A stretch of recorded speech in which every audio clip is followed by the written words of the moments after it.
Hi friends, welcome to Shami's kitchen. എല്ലാവർക്കും സുഖമാണല്ലോ.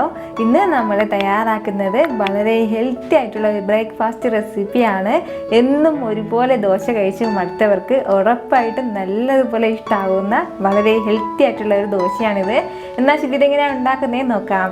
പിന്നെ ഒരു കാര്യം കൂടി, നമ്മുടെ ഷമീസ് കിച്ചൻ ചാനൽ ഇതുവരെ സബ്സ്ക്രൈബ് ചെയ്യാത്തവരുണ്ടെങ്കിൽ പ്ലീസ് ഒന്ന് സബ്സ്ക്രൈബ് ചെയ്തേക്കണേ.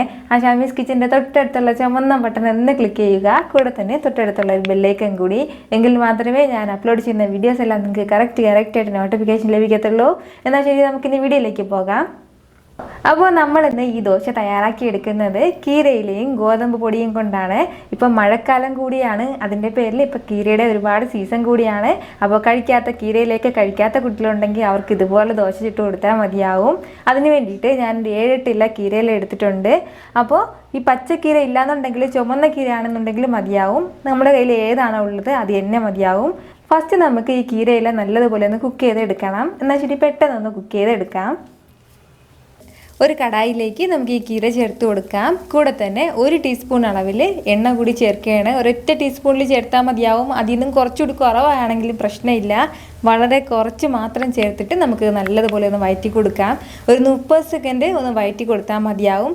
ഒരുപാട് സമയം നമ്മളിത് വഴറ്റേണ്ട ആവശ്യമില്ല. കീര ആയതിൻ്റെ പേരിൽ തന്നെ പെട്ടെന്ന് ഒന്ന് വഴണ്ടിട്ട് കിട്ടും.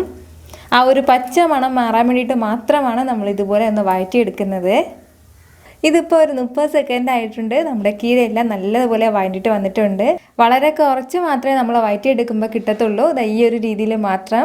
അപ്പോൾ നമ്മൾ ഒരുപാട് കീരയില ചേർക്കേണ്ട ആവശ്യമില്ല. അങ്ങനെ ഒരുപാട് ചേർക്കുമ്പോഴത്തേക്കും ആ കീരയുടെ ടേസ്റ്റ് ഇങ്ങനെ ഫ്രണ്ടിൽ നിൽക്കും. അതിൻ്റെ പേരിലാണ് നമ്മളൊരു 8-10 ഇല മാത്രമേ എടുത്തിട്ടുള്ളൂ. ഇനി നമുക്കിതൊരു മിക്സിയുടെ ജാറിലേക്ക് മാറ്റാം. ഫസ്റ്റ് നമുക്ക് മിക്സിയുടെ ജാറിലേക്ക് 1 കപ്പ് അളവിൽ ഗോതമ്പ് പൊടി ചേർത്ത് കൊടുക്കാം. ഇതിപ്പോൾ ഒരു 150 ഗ്രാം ഗോതമ്പ് പൊടിയുണ്ട്. പിന്നെ ഇതിലേക്ക് നമ്മൾ നേരത്തെ വഴറ്റി മാറ്റി വെച്ചിരുന്ന കീരയില കൂടെ ചേർക്കാം.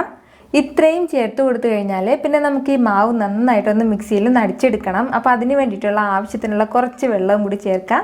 എന്നിട്ട് നല്ലതുപോലെ ഒന്ന് അരച്ചെടുക്കാം. നല്ലൊരു പച്ച കളറിൽ നമ്മുടെ മാവ് ഇപ്പോൾ റെഡി ആയിട്ടുണ്ട്. ഇനി നമുക്ക് ഇതൊരു ബൗളിലേക്ക് മാറ്റാം.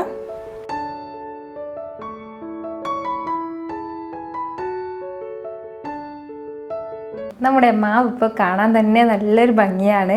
ഇനി നമുക്കിതിലേക്ക് വേണ്ടത് സവാളയാണ്. ഞാനിപ്പോൾ ഒരു പകുതി സവാള ചെറുതായിട്ട് അരിഞ്ഞിട്ടെടുത്തിട്ടുണ്ട്. അതുകൂടി ചേർക്കാം. വളരെ ചെറുതായിട്ട് അരിഞ്ഞിട്ട് വേണം ചേർക്കാനായിട്ട്. അല്ലാന്നുണ്ടെങ്കിൽ നമുക്ക് കറക്റ്റായിട്ട് ദോശ പരത്തിയെടുക്കാൻ വേണ്ടി കിട്ടില്ല. അതിൻ്റെ പേരിലാണ്. പിന്നെ വേണ്ടത് അതുപോലെ ഒരു പകുതി തക്കാളി കൂടി, അതും ചെറുതായിട്ട് അരിഞ്ഞിട്ടാണ് എടുത്തിട്ടുള്ളത്. അതും ചേർക്കാം.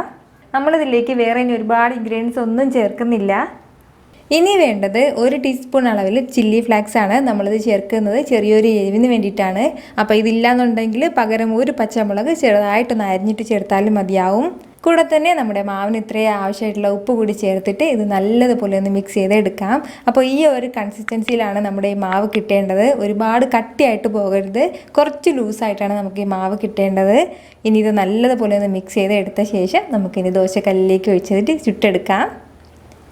ഇനി നമുക്ക് നല്ല ചൂട് ദോശക്കല്ലിലേക്ക് നമ്മുടെ മാവ് ഒഴിച്ചിട്ട് ചുട്ടെടുക്കാം. അപ്പോൾ ദോശക്കല്ലിൽ ഞാൻ ഒരല്പം എണ്ണ പുരട്ടിയിട്ട് കൊടുത്തിട്ടുണ്ട്. പെട്ടെന്ന് ഇളകി കിട്ടാൻ വേണ്ടിയിട്ടാണ്. നമ്മൾ എങ്ങനെയാണ് ദോശ ചുടുന്നത് അതുപോലെ ചെയ്തെടുത്താൽ മതിയാവും. ഫ്ലെയിം നല്ലതുപോലെ ഒന്ന് കുറച്ച് വെച്ചിട്ട് വേണം നമ്മളിത് ചുട്ടെടുക്കാനായിട്ട്. പിന്നെ നമ്മൾ വിചാരിച്ചതുപോലെ നമ്മൾ സാധാരണ ദോശ ചുടുന്ന പോലെ കറക്റ്റ് റൗണ്ട് ഷേപ്പ് നമുക്ക് കിട്ടില്ല. കാരണം നമ്മളിതിലേക്ക് സവാളയും തക്കാളിയും ഒക്കെ ചേർത്തിരിക്കുന്നതിൻ്റെ പേരിലാണ്. ഫ്ലെയിം കുറച്ച് വെച്ച് കൊടുത്തിട്ട് പുറം ഭാഗം കംപ്ലീറ്റ് ആയിട്ടൊന്ന് വെന്ത് കഴിയുമ്പോഴത്തേക്കും നല്ലതുപോലെ ഡ്രൈ ആയി കഴിയുമ്പോഴത്തേക്കും നമുക്കിത് മറിച്ചിട്ട് കൊടുക്കാം. കുട്ടികൾക്കാണെന്നുണ്ടെങ്കിലും വലിയവർക്കും എല്ലാവർക്കും ഒരുപോലെ ഇഷ്ടപ്പെടുന്ന നല്ലൊരു ദോശയാണ്. പ്രത്യേകിച്ച് വളരെ ഹെൽത്തി ആയിട്ടുള്ളൊരു ദോശ കൂടിയാണ്. നമ്മുടെ കീരയും ഗോതമ്പ് പൊടിയും ഒക്കെ ചേർന്നിട്ടുള്ളതാണ്.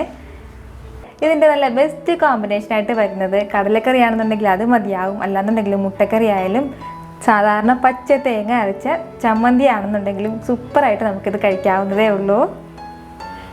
ഇതുപോലെ തന്നെ നമുക്ക് എല്ലാ ദോശയും ചുട്ടെടുക്കാം. അപ്പോൾ നിങ്ങൾ ഒരു തവണയെങ്കിലും ഇത് ട്രൈ ചെയ്ത് നോക്കണം. ഈ വീഡിയോ നിങ്ങൾക്ക് ഇഷ്ടമായിട്ടുണ്ടെന്നാണ് എൻ്റെ വിശ്വാസം. ഇഷ്ടമായാൽ ഇതൊന്ന് ലൈക്ക് ചെയ്തേക്കണം. ഇത് മറ്റുള്ളവർ കാണണമെന്ന് ആഗ്രഹിക്കുന്നുണ്ടെങ്കിൽ നിങ്ങളുടെ ഫ്രണ്ട്സിനും ഫാമിലിക്കും എല്ലാവർക്കും ഒന്ന് ഷെയർ ചെയ്ത് കൊടുക്കുകയും വേണം. വീണ്ടും നല്ലൊരു ഉഷാർ വീഡിയോ ആയിട്ട് ഞാൻ വരുന്നതായിരിക്കും. അതുവരേക്കും എല്ലാവരും ഹാപ്പി ആയിട്ടിരിക്കുക, സന്തോഷമായിട്ടിരിക്കുക, ചിരിച്ചുകൊണ്ടിരിക്കുക. Take care dear friends.